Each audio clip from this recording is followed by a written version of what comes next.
Assalamualaikum. Hari ini saya akan menjelaskan mengenai Supply Chain Management. Materi ini merupakan bagian pembelajaran modul 7 tentang manajemen rantai pasok. Era Supply Chain Management itu pada tahun 90-an. Terjadinya perkembangan teknologi komunikasi dan informasi, sehingga terjadi peningkatan global untuk internet. Dalam era tersebut mengutamakan produktivitas, efisiensi, kualitas, keragaman produk, kecepatan respon, inovasi, dan fleksibilitas. Keunggulan bersaing untuk dapat menetapkan persaingan atau memenangkan persaingan, maka perusahaan harus dapat menyediakan produk murah, berkualitas, tepat waktu, dan bervariasi. Keunggulan bersaing juga untuk mencapai tujuan tersebut, perusahaan harus memiliki kemampuan untuk beroperasi secara efisien, menciptakan kualitas, cepat, fleksibel, dan inovatif. Aspirasi pelanggan dan kemampuan perusahaan. Kemampuan perusahaan di sini, perusahaan harus efisien, memiliki kualitas yang baik, cepat tanggap, fleksibel, dan inovatif. Kemudian aspirasi dari pelanggan adalah berharap dia akan memperoleh produk atau jasa murah, berkualitas, tepat waktu, dan bervariasi. Itu merupakan bagian dari supply chain management. Ini adalah rantai dari supply chain management, mulai dari raw material, kemudian raw material ini akan dipasarkan oleh supplier, supplier masuk ke industri manufaktur, kemudian masuk ke distribusi, kemudian masuk ke customer. Customernya di sini adalah bisa pabrikasi atau customernya adalah individu. Kita mungkin perlu bertanya, berapa kekuatan suatu rantai? Pada mata rantai yang lemah, itu mungkin akan tidak mampu membuat perusahaan bisa bersaing. Persaingan saat ini bukan antara satu perusahaan dengan perusahaan yang lain, tapi antara satu rantai supply dan rantai supply yang lain. Supply chain konsep adalah bermula dari supplier. Di situ ada physical supply, kemudian ada manufaktur, ada manufacturing planning dan control, ada distribusi sistem atau physical distribusi, dan akhirnya ke customer. Di sini aliran dari supplier menuju customer adalah dominant flow of produk dan service, sedangkan dari customer menuju supplier adalah dominant flow of demand and design informasi. Konsep supply chain untuk chain 1 yaitu supplier,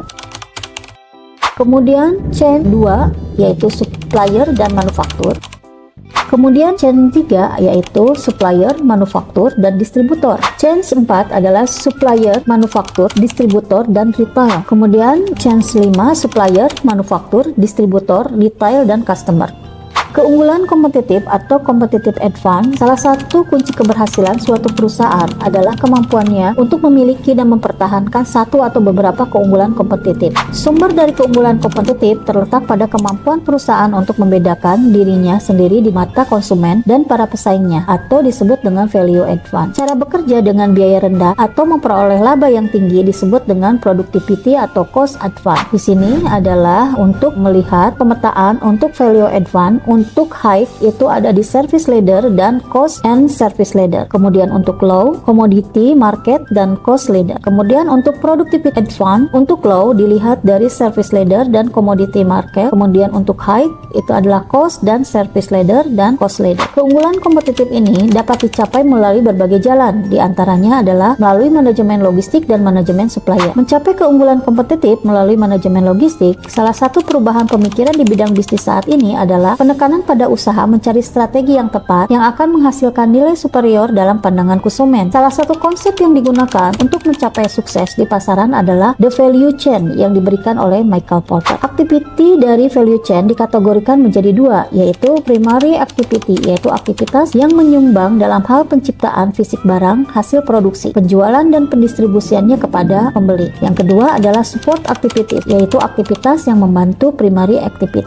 Ini adalah value chain. Untuk support activities itu primary infrastructure, human resources management, technology development, dan procurement. Sedangkan primary activities adalah inbound logistik, operation, outbound logistik, marketing and sales, dan service untuk mendapat value chain. Dari gambar di atas terlihat bahwa logistik activities masuk dalam primary activities dan bukan support activities seperti yang masih diyakini oleh beberapa manajer. Sedangkan procurement atau pengadaan masuk dalam support activities. Manajemen logistik dapat membantu dalam keunggulan kompetitif, baik dalam menciptakan value advance maupun dalam cost atau productivity advance. Beberapa contoh yang dapat disumbangkan oleh manajemen logistik adalah dalam value advance, service, responsiveness, after sales service, dan lain sebagainya. Dalam cost atau productivity advance, capacity utilization, partnership, schedule integration. Demikian penjelasan dari saya, semoga bermanfaat.